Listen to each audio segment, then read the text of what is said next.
The day started like any other at Meadow Ridge High. The sun was sharp through the classroom windows, dust drifting in the light like tiny ghosts.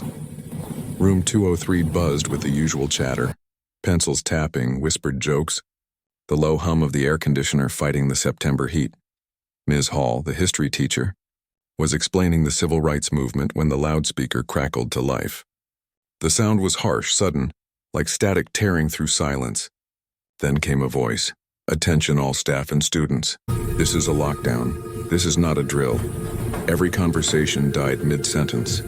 Ms. Hall blinked. Her marker froze on the whiteboard. For a few seconds no one moved.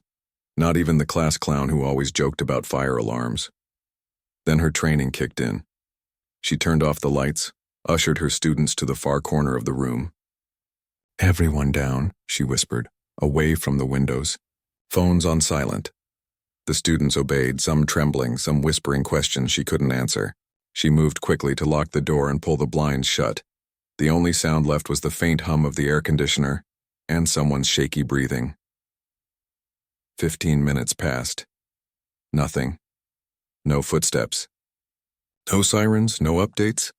Ms. Hall's heart hammered in her chest. She'd been through drills before, but this silence felt wrong. Usually within a few minutes, an administrator came on the PA with updates. This time there was only static. One of her students, Ryan, a quiet kid who always sat near the back, was staring at the ceiling speaker. His face was pale. "Ms. Hall," he whispered. That voice. It wasn't the principal. She frowned. "What do you mean?" He hesitated, then said, "The principal's voice doesn't sound like that." It was deeper, slower, like someone trying to copy him. A chill slid down Ms. Hall's spine. Before she could respond, the intercom crackled again. "Attention all staff and students. The lockdown is over. Repeat, the lockdown is over. Resume normal activity." The students exhaled in relief, some even laughed nervously. But Ms. Hall froze. Something was off. The principal's announcements always ended with his signature line. "Have a safe and productive day." It wasn't there. And her phone, normally buzzing with district alerts, and was silent. She checked her screen. No messages, no emails, no notifications. She felt her pulse in her throat. "Everyone stay quiet," she whispered. "We're not moving until I say so." The kids stared at her confused. "But Ms. Hall," one of them whispered, "they said it's over." A knock at the door interrupted him. 3 sharp knocks. Then silence. "Ms. Hall, it's the principal. You can open up now." Her blood ran cold. The voice was low, rough, not at all like the principal's warm, clear tone. She didn't move. "Ms. Hall," the voice said again, "you can unlock the door." "Everything's fine." The handle turned once, then again harder. Ryan's eyes were wide. He whispered, "That's not him." The metal handle rattled violently, then stopped. Silence. For the next half hour, no one spoke. They sat in total darkness, barely breathing, listening for footsteps. But the hallway stayed quiet. When the official all-clear message finally came through the intercom, this time with the correct voice and full message, Ms. Hall's heart nearly burst with relief. She waited for the police to escort them out. Just like the training manual said, when they opened the door, officers in tactical gear swept the hallway, checking each room. Ms. Hall immediately asked about the earlier announcement. The officer frowned. "Ma'am, the only lockdown notice came from us. We haven't called it off until now." Her stomach dropped. "But we heard someone," she said. "They said the lockdown was over. Someone knocked on our door." The officer's eyes darkened.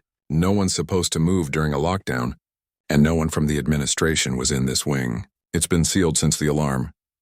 He paused, then added, "Next time, don't open the door for anyone." Later that evening, after the chaos had died down, Ms. Hall stayed behind to collect her things. The school hallways were quiet, the setting sun bleeding through the windows in long orange streaks. As she walked past the main office, she noticed something strange. The intercom system, the one that had broadcast the lockdown message, had been powered off. The wires were cut. The IT technician said it couldn't have made any announcement at all, not with the damage they found. So where had the voice come from? That night, Ms. Hall couldn't sleep. Every time she closed her eyes, she heard the static, the voice saying, "You can open up now." At 2:13 a.m., her phone buzzed. One new voicemail, no caller ID. She pressed play. The message was 6 seconds long. Attention all staff and students. The lockdown is over. Then static. She deleted the voicemail, unplugged her phone, and sat in silence until dawn. Jefferson High was the kind of old school that always seemed to creak, even when it was empty. The floors were scuffed, the paint on the lockers peeled in strips, and the fluorescent lights flickered like they were holding their last breath. Students joked that the building was haunted, that the basement was where the janitors buried old secrets. But for Emma Brooks, a quiet sophomore who loved art more than anything else, those were just stories. Until the day the lockdown alarm went off. It happened on a Wednesday afternoon during her study hall in the art room. The sky outside was heavy with clouds, and thunder grumbled in the distance.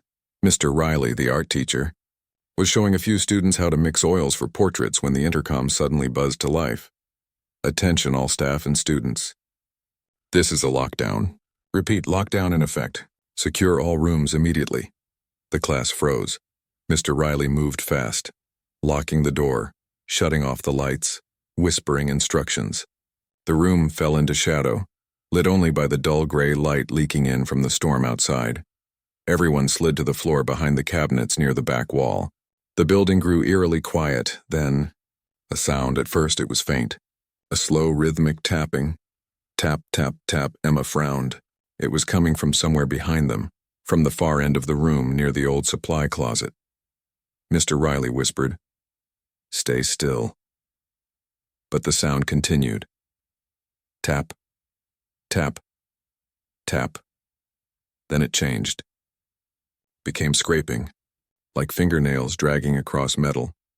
Emma glanced toward the noise and saw it, the small wooden door built into the brick wall. No one ever used it. Most thought it led to a crawl space or an old maintenance room, but now it was shaking slightly. Mr. Riley tried to stay calm, whispering, "Probably the pipes. Old buildings make noises during storms." But Emma knew it wasn't the pipes, because between the scraping she heard something else.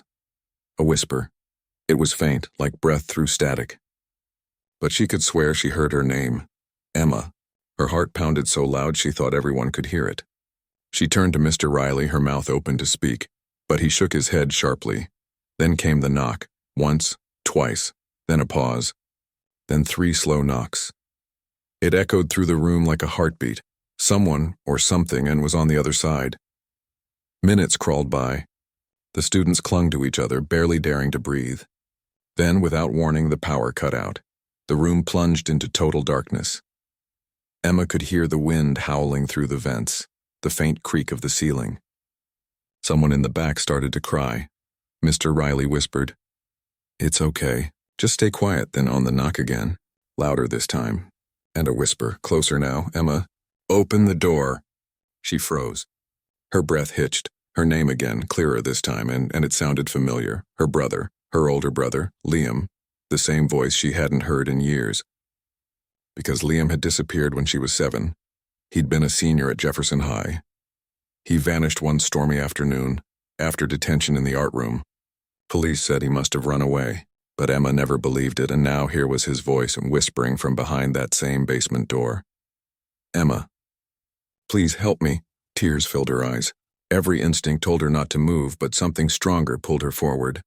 She crawled across the cold floor, ignoring the students' gasps, her heart pounding louder than the thunder outside. She reached the door. "Liam?" she whispered. Silence.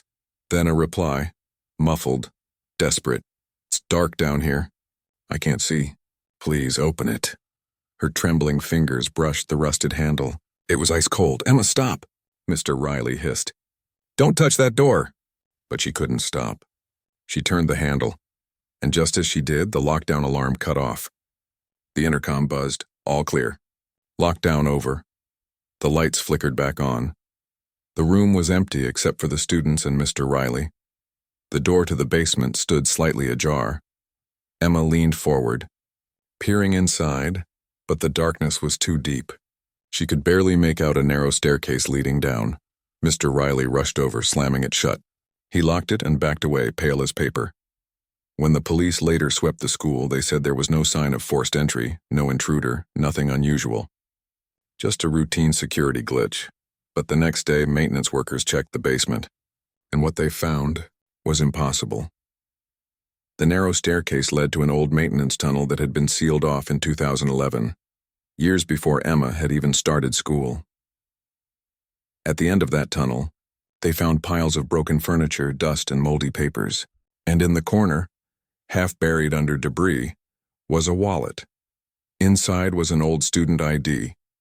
The name read, Liam Brooks. The photo was faded, but the smile was unmistakable. Emma never came back to school after that. Her parents transferred her somewhere new, far away.